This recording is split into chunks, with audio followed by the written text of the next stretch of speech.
it's me Tasha. Welcome to my YouTube channel.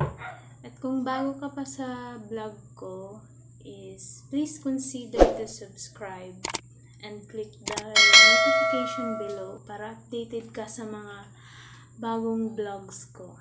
Okay, so today's video is gulo ng book. So today's video is magluluto ako ng homemade fried chicken.